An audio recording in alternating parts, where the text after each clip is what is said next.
all male, but there's lots of women in DeFi as well. So Rashawn is going to be moderating for us, but Miller, Jamari, Damien, please join us.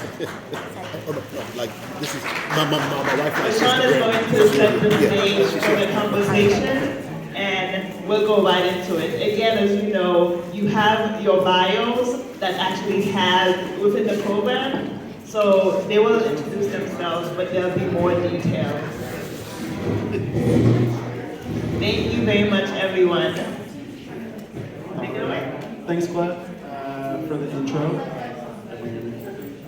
So April, obviously, in the last couple of decades, has been recognized as the Financial Literacy Month. To have time dedicated to highlight the importance of education around critical financial and economic issues, and making sure Americans have the skills and the ability to effectively use those skills, including personal financial management, investing, budgeting. Now, the Blockchain Foundation, led by the incredible Claire Messidor, who we just heard from, obviously, is dedicated to educating and engaging policymakers, entrepreneurs, and mainstream audiences about blockchain and cryptocurrency. The nation's mission of empowering the public with trusted content to make informed choices. So it's in that spirit that we're going to have today's conversation and hopefully give you all a useful introduction to DeFi. So DeFi, or decentralized finance, is a complex and growing part of the crypto or Web3 ecosystem that I'm personally committed to and actually am on a journey myself to understand more deeply.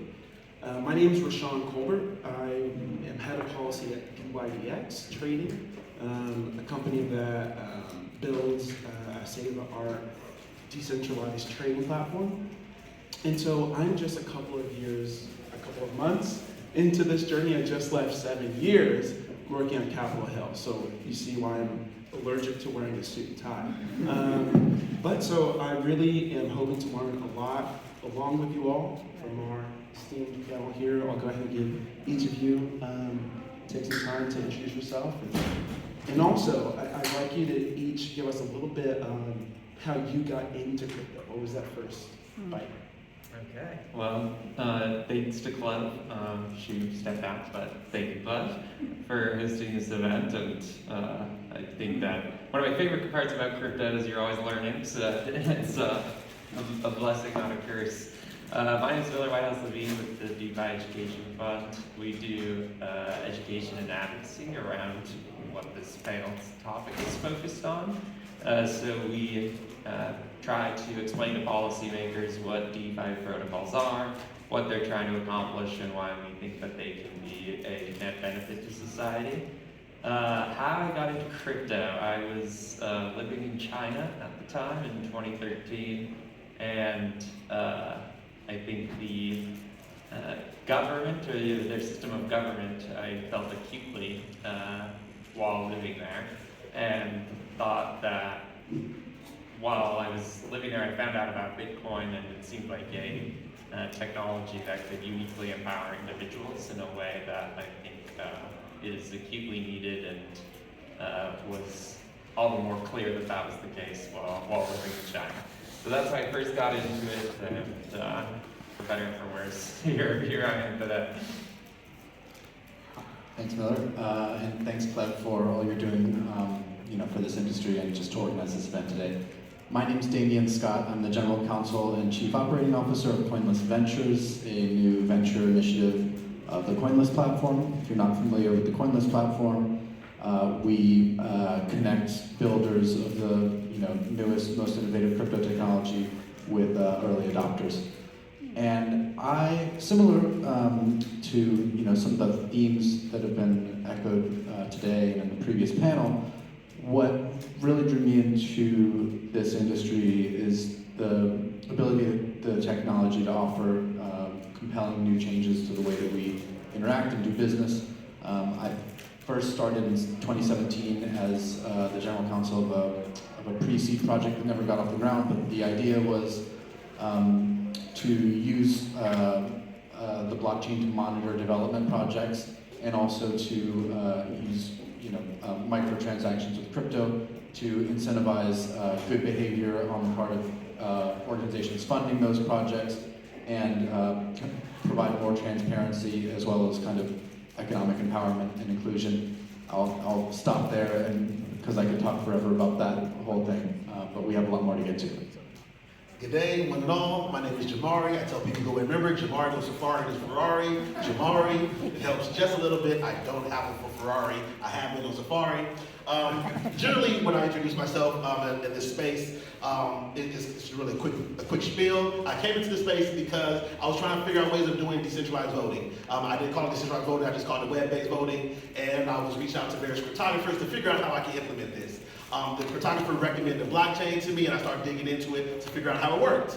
I saw that it was very viable for my use case. I saw it could aggregate people's sense of value and community together behind a system that allows them to actually procedurally do the things that they want to do inside of a trustless manner. And I thought that was crazy awesome. So I wanted to see how it works, see if there's any issues with it. So I created the quantum resistant ledger as a co-founder. As one of my first projects, which basically was trying to mitigate against a future security risk from quantum computing. And then I really just had the bug for this space about expanding it, creating it, making it more accessible for people. So I ended up, 2 years later, I created Snowball as a DAO, which is a decentralized autonomous organization on the Avalanche network. That one had about $100 million under assets under management. And then I created another DAO called Axial, which was an exchange for stable coins or coins that have similar value. That one had about $100 million of assets under management via its smart contracts. And both of these things were DAOs, decentralized autonomous organizations.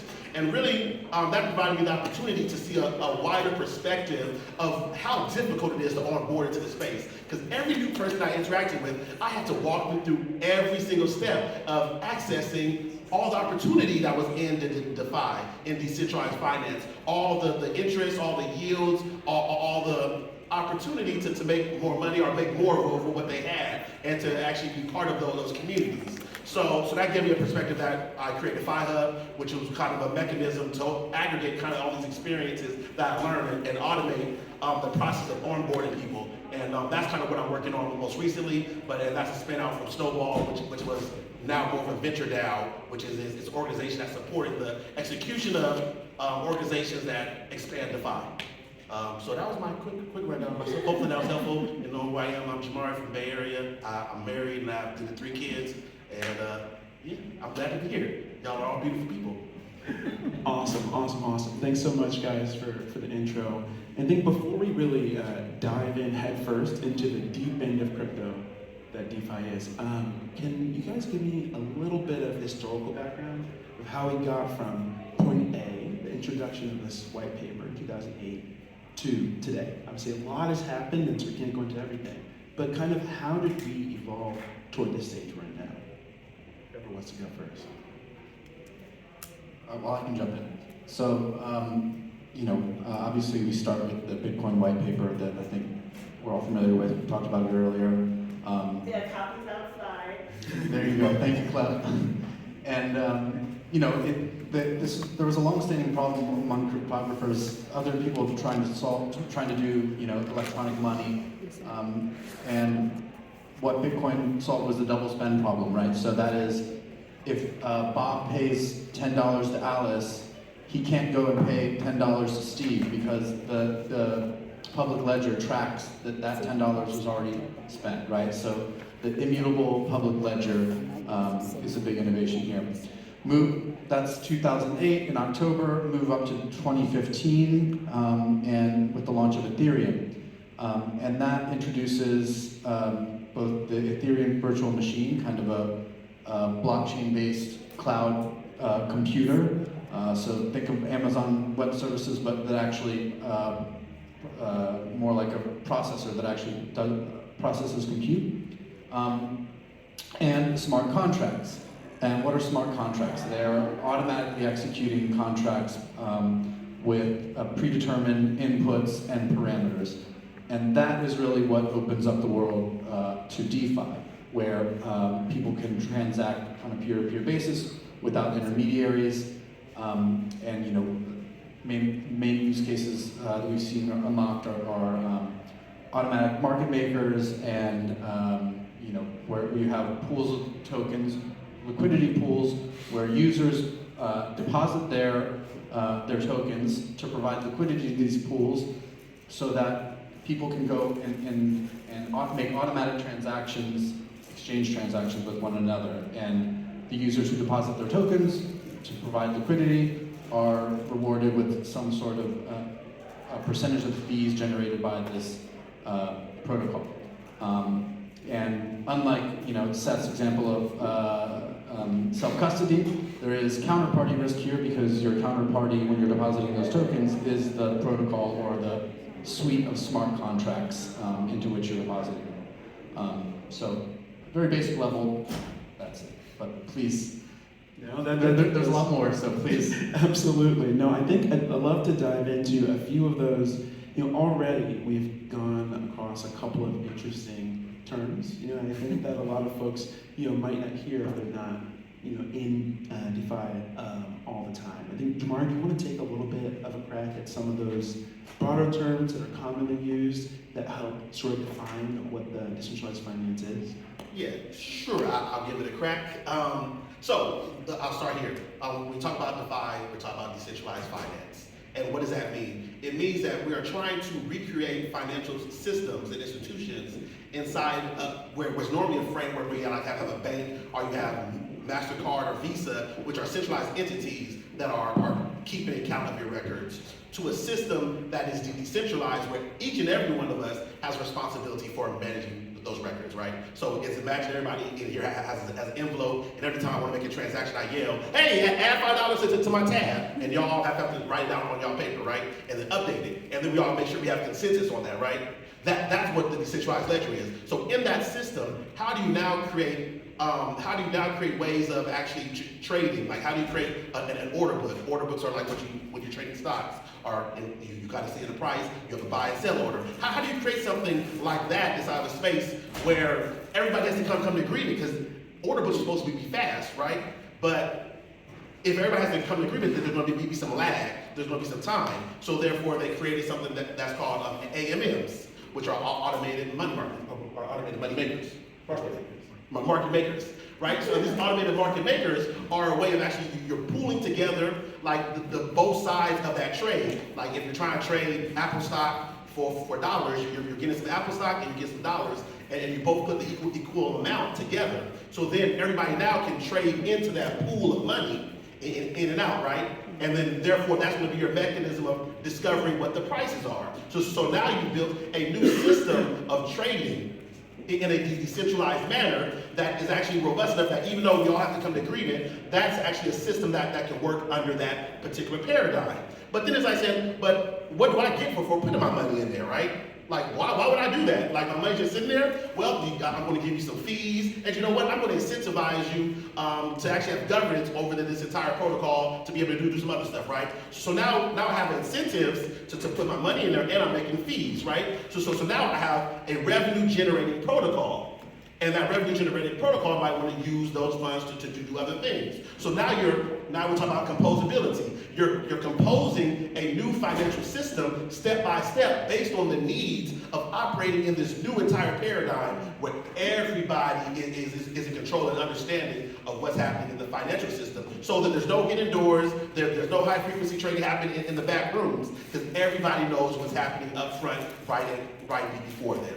And then from there, you start talking about a lot of other products. It's like, how do you get to synthetics or derivatives out of these tokens? And derivatives is another financial term. It's like, how do you create another token that represents the value here, but you can use separately? Well, then there becomes a protocol for that. And that protocol creates a liquidity pool that has incentives. And you start seeing how that starts to stack up, and you start getting more complexity from there. That's my introduction. Hopefully I Absolutely, no, that makes sense. I think, did you have anything you wanted to add? Yeah, I'll probably upset all the Bitcoin people in here, but kind of an aha moment for me was, I think it's fair to think about the Bitcoin protocol as being a DeFi protocol, in that Bitcoin is trying to replace what was an intermediate system with software that's available to anyone to conduct payments, transfer value from point A to point B.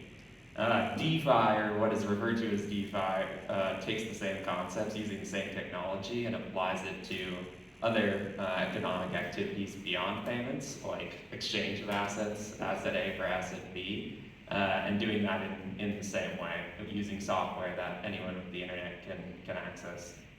Absolutely, perfectly said. So obviously we talked about these are incredible technological innovations, right? You know, a whole new thing, we solved a double spend problem. We have automated market makers. We have DeFi, the ability to transact person to person. So these are great. I've heard these things described derisively as either science fair projects or back office stuff. And you know, are these things that people are using today? Who's using them? You know, what is the sort of real world state of DeFi look like? Obviously, we heard that 2023 is a year of the use case. So, you know, what is the sort of, who's the person using DeFi today? Dan, do you want to start? Well, I think they would usually self-identify as degens, but that's more terminology to throw around.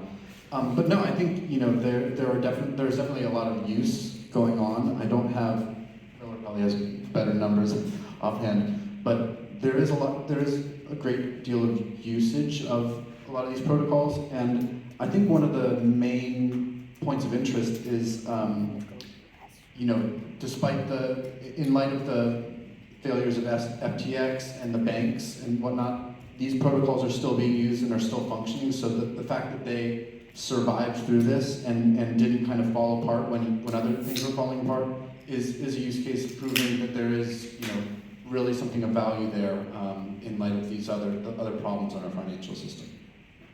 Yeah. Milo, do you want to? Yeah, I was just going to add, you know, I think that DeFi right now is largely used by people willing to engage with what derisively might be called science projects, but what I would call nascent innovations that have a lot of potential.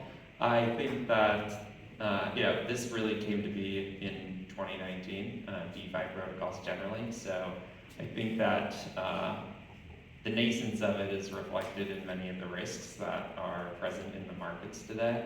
So I think that to a large extent, DeFi is not being used today for what I hope or what my vision of the future of the technology is.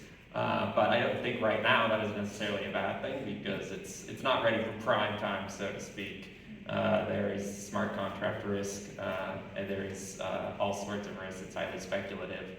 So I don't think it's ready for prime time and mass use, but I don't think it would be fair to expect a 4-year-old technology to run the world's economy yet.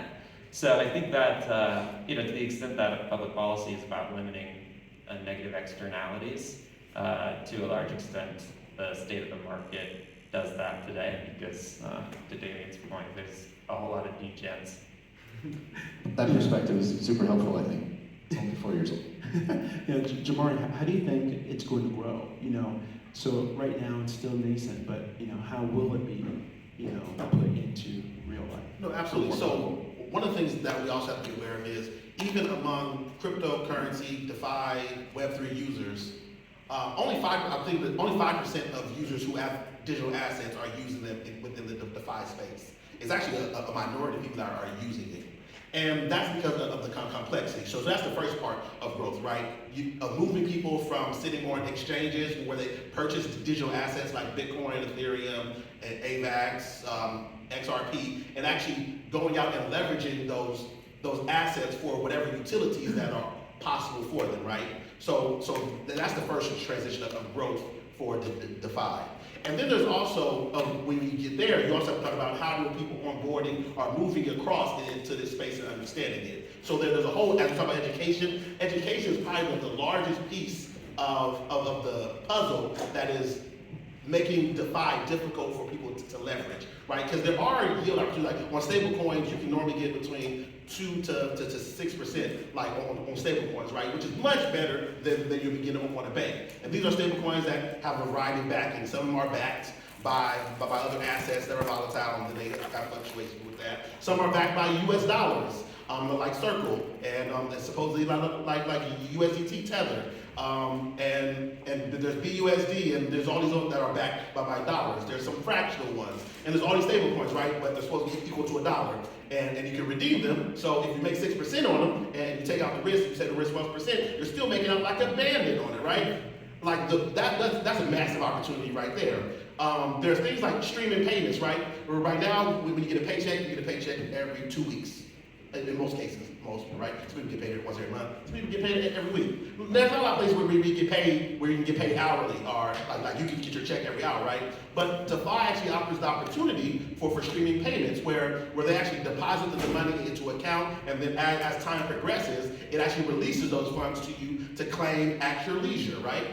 That's actually a very, very powerful way of accessing funds, and that changes the whole dynamic of when you get your paycheck, right? That exists now. Like there's a variety of actually places that provide that functionality at this moment. So there's growth and there's recognition of those opportunities as ways of changing the way that businesses operate and the way that people interact with their own money that they're earning through their activities. But it is all about that education. Yeah, that's great. So we're sitting here in Washington, D.C., obviously the center of it's the nation's capital, center of our policy-making apparatus, but also one of the centers of that entire industry, focus, action worldwide. You know, people come from, follow the lead of what's happening here to decide how they're going to address big decisions all over the place.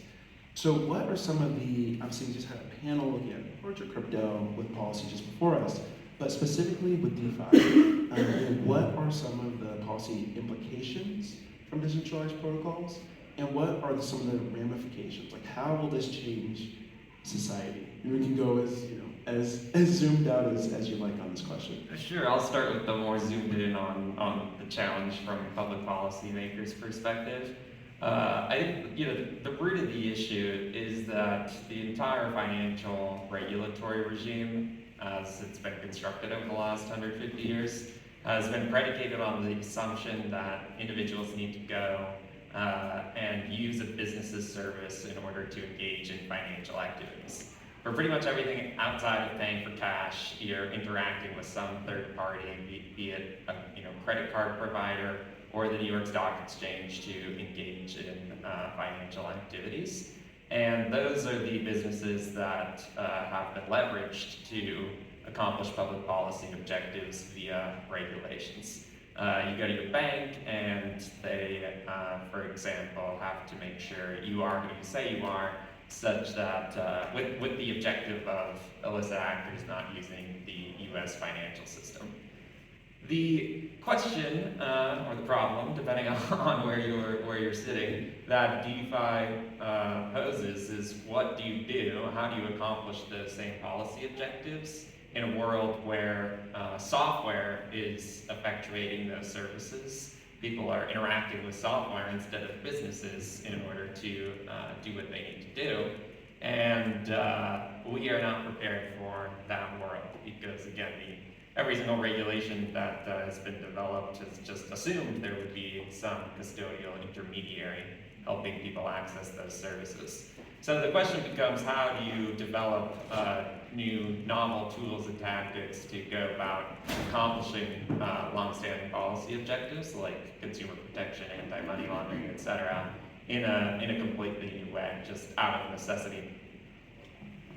So I'll also add to that, both of you, I'd like to know your takes on the social implications, but also we see that it's difficult to create a policy or regulatory regime around DeFi. So then why would we want to decentralize some of these functions? Like, what is the real benefit to lots of people? And we've heard with some specific protocols, but in a larger, sort of more basic sense, what are the merits of really decentralizing some of these systems? Yeah, sorry, I'm a talker. So on the transparent, so first thing is like the transparency side. When you're talking about these third-party entities, I don't know what MasterCard is doing. I don't know what Visa is doing. I don't know what my Bank of America, Chase, or anything is doing with my money actively outside of my purview, right? Like, we recently have had a few different banks face major solvency issues, operational issues, transparency issues, And that is where this is a resolution to those particular issues.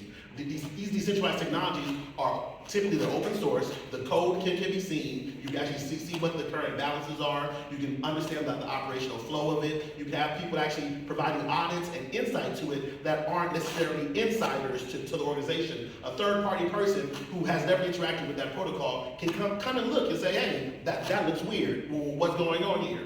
You can't just walk into Chase Bank and say, hey, let me check out your books right now. Like, let me see what you did yesterday. You can't do that. You're going to go through all these variety of people that is going to stop you and then probably try to arrest you for trespassing. In this space, it's open to that. They want you to delve into it. Most open source projects want people to bring scrutiny so that they can become better because they believe that it's actually by obscurity you become less secure. So they want people to actually delve into them deeply. And that's what separates this system from the existing one. It's one that's designed for people to operate it, to maintain it, to own it, versus depending on someone else to own it and take the responsibility for it. And that is a heavy burden to bear, because now you're operating in a system where you are required to take into your own hands responsibility and the risk for the things that are occurring.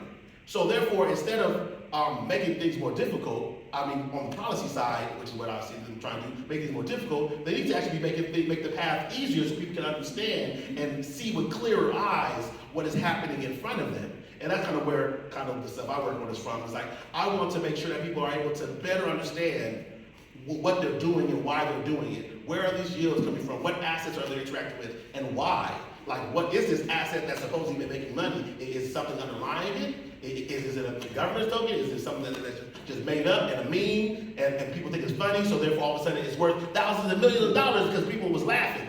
And we should be able to clarify and provide ways of understanding that and disclosing, tagging, organizing, categorizing anything. And that's where I kind of see policy not looking at doing, but where I think we should be looking at is providing those tool sets to people versus kind of making it real bumpier to actually access, because it's already hard. So I don't even know what tangent I went on. It's all good. It's all interesting. So building off of what both of them were saying, let's not forget that, custodians, transfer agents, broker-dealers, investment advisors, among those other intermediaries, right, that are necessary for most of these transactions. And what I think one of the real benefit of the technology is efficiency, right? Cutting out those people means that you don't have to wait for them, some officer at the custodian to go in and sign the share transfer certificate on your security.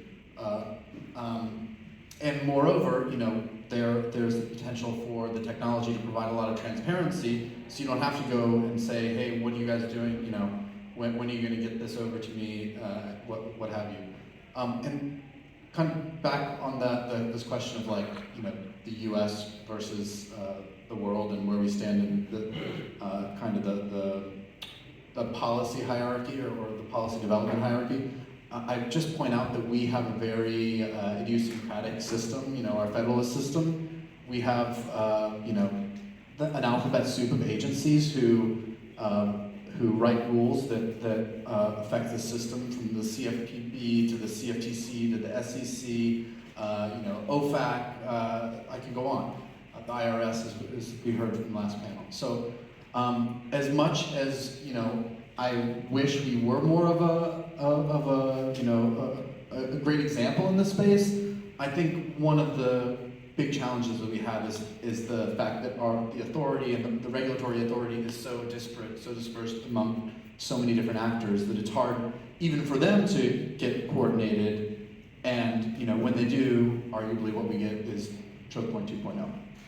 Yeah, I heard Julie on the last panel say that everybody comes to crypto for a different reason, and I think these answers are reflective of that. I think, I think why I find DeFi to be so compelling is that today there's maybe about 2.5 billion people that have access to those alternatives to Chase, to go into to even demand that they produce the books that they're not going to produce. There's 8 billion people alive, and already there's 1 billion people with access to the internet without access to financial services. I think that that's an insane situation to be in as like a species almost. How are we accepting a situation in which less than half of people alive today effectively can participate in the global economy? I think that crypto and DeFi more broadly, to the extent it will vindicate what I think the vision of it I have is able to create infrastructure that is accessible to anyone with the internet to be able to participate in the global economy. That's a massive, massive opportunity to eliminate what I think is, some kind of one of those things that just is, but is kind of crazy when you think about it to a large extent. If folks get access to a smartphone today, they can email anybody in the world and access probably the largest repository of information ever created. Shouldn't they also be able to access financial services when they open a smartphone too? So that's, I think, the vision of DeFi I was alluding to earlier, which is it's not the degen version, but hopefully it's coming, and I do think it's a technology that has a hope of solving that problem, and I don't know of another that is real today that is as promising with respect to solving that problem, and I think for that reason alone we should nurture it in addition to these other reasons. Absolutely. Thanks, Miller. So we just have a few minutes left, a little more than 10 in our group. We really want to have some time for questions. So if anybody has one, then go ahead.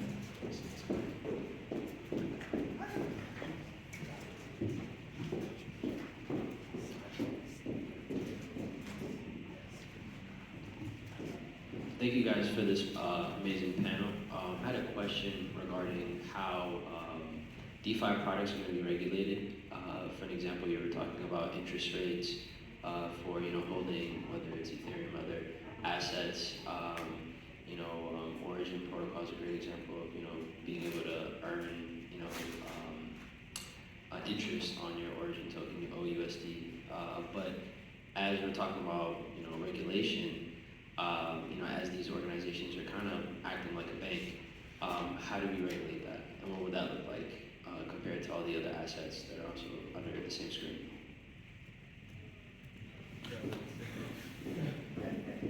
I think that's It's an excellent question. That's the $20 million question, yeah. And I don't know that there's a clear answer yet, but I think there are some folks that are trying to do certain things with that. One of them is like this concept of walled gardens, right, where you have some way of checking people's identities and then providing them with some sort of proof that their identity has been checked. They've gone through AML, KYC. That they're not a terrorist. That they're not on a watch list, and therefore then they can go in with that approved account and go in and interact in this environment that is restricted from other people. Now, the degens and some, people might take ideological issue with that this technology should be more open. To Miller's point, you should just be able to open up, a phone and be able to access it. But, so I think there's ways that people are trying to do,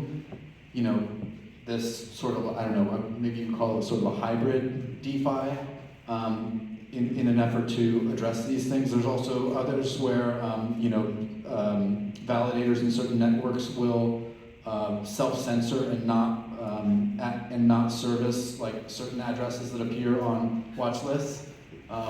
It's another way but this isn't necessarily like regulation. It's people taking steps when they set these things up to be aware of regulations and be aware of the problems that are on the horizon. But I don't know where that ends up in the long run. I'm curious what you'll... Yeah, we're all squirming up here because there's no good answer to your question. It's the $100 billion question is figuring out, again, the old assumption that there was some company to regulate is gone. Now what do we do? It's kind of the stage we're in right now. Everybody's kind of like, I think there's been some improvement in that folks do think that's the question at hand, not that it's just a recreation of the old intermediated system, but there's tens of millions of man hours that needs to be put into figuring out the answer to your question. Yeah, I undervalue that. You're right. It's more like $100 billion question, not 20 million. But if you have any good ideas, come tell Miller so that he can implement. Yeah, well, for me, I always think about intent, right? So if the intent is to protect people, well then it's you educate them, you inform them, you aggregate the resources so that they can have an understanding of what they're interacting with, how they're interacting with, and the relevant risks associated with that. If it's for mitigating to terrorist activity, right, or like you look at money laundering, those are different systems. Those are different things you have to consider. And that's where people like chain analysis come in, who can actually look at the transactions and where they're moving and fund and origination and IP addresses and VPNs and things of that nature. But that's a different perspective of solving that problem. I think they conflate what they're trying to resolve, and they don't identify the problem that they're trying to fix.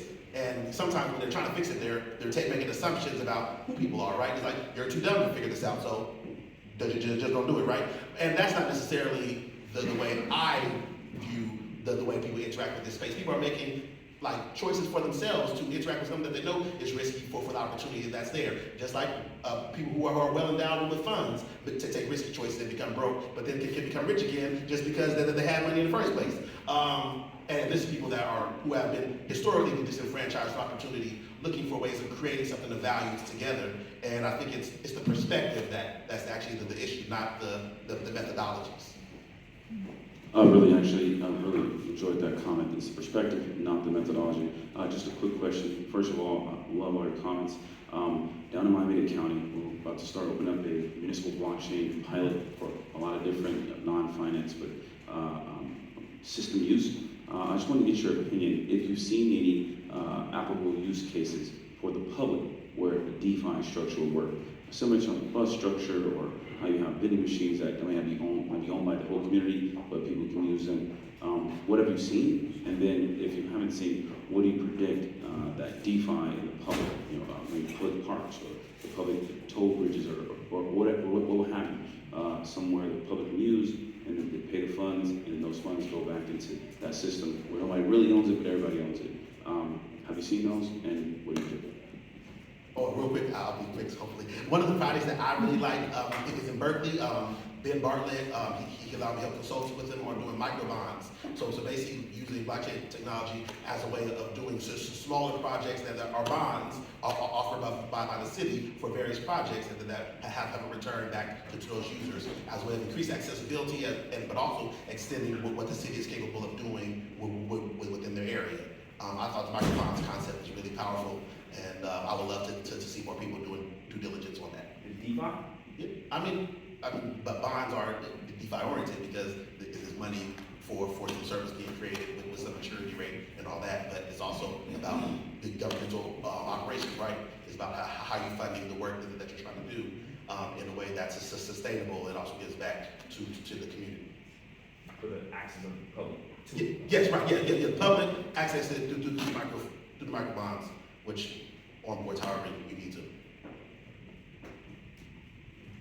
We have one more question. I had a quick question. Thank you all so much for this panel. This is very informative. I don't know too much about DeFi, admittedly, so I give my hats off to you all for explaining everything succinctly. My question is based on increased adoption. So I know somebody mentioned on the panel that right now it's not too many people that are using this technology, but how can we encourage more usage of this technology, and how is this space prepared to, adapt to that increased scalability? Like how is this space prepared to embrace more people that are coming into, that are interested in this space? I don't know if that makes sense. Well, I think, as was mentioned earlier, there's still kind of a reputational problem with crypto and DeFi, and so I think addressing that is a big part of it. Regulation, so that there is, that kind of goes hand in hand, right? Some clear regulations and demystifying it a little bit, working with the reputation. I also think the UX, there's problems there, the user experience. It's hard to use some of these protocols, and if you can be pretty adept at this stuff and still run into some problems, so that's an issue. And then, as Miller was mentioning earlier, there's a ton of risk. There's the smart contracts need to be audited and debugged, and people are still trying to figure out how to do that really well. So, it's hard to write a smart contract and just be absolutely certain that it's going to work exactly as you want it, as you intended for it to work. So, I think those are the main challenges in my mind. Awesome. Any last question? Okay, well, please join me in thanking our senior panelists.